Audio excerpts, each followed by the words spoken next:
ক্লাবের অভ্যন্তরীণ ব্যাপার, ক্লাবের মেম্বারদের ব্যাপার। আবার আমি বলছি, এটা পাবলিকের ব্যাপার তো নয়, সময় মতো সব মেম্বারদের জানানো হয়।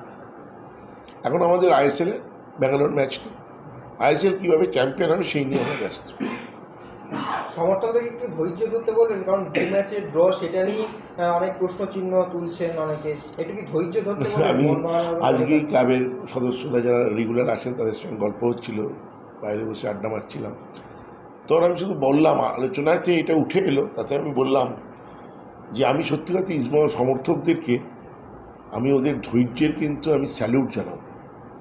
4 বছর ধরে একটা ক্লাব দিনের পর দিন কী রেজাল্ট করেছে, এইটা যদি মোহনবাগান সমর্থকদের ভাবুন ইস্টবেঙ্গলের জায়গায় মোহনবাগান রয়েছে, আপনি দুটো ম্যাচ নিয়ে প্রশ্ন চিহ্ন, তাহলে ইস্টবেঙ্গল সমর্থকদের কী অবস্থা?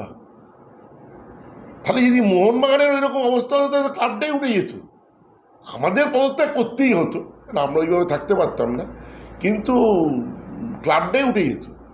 মানে ইস্ট বেঙ্গলের মতো যদি মোহনবাগানের অবস্থা হতো আপনারা পদত্যাগ আগেও আমি বলেছি অলরেডি, যে থাকতে আমি লজ্জায় থাকতে পারতাম। তারপর ওনারা উল্টো করেছেন, কিন্তু পদত্যাগ পত্র কথা ওনারা বলেছেন। কারা?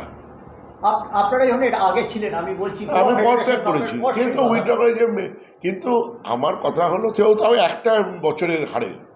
তো আমি আমার বক্তব্য হচ্ছে যে ক্লাবের সাফল্যটাই তো আমাদের কাজ।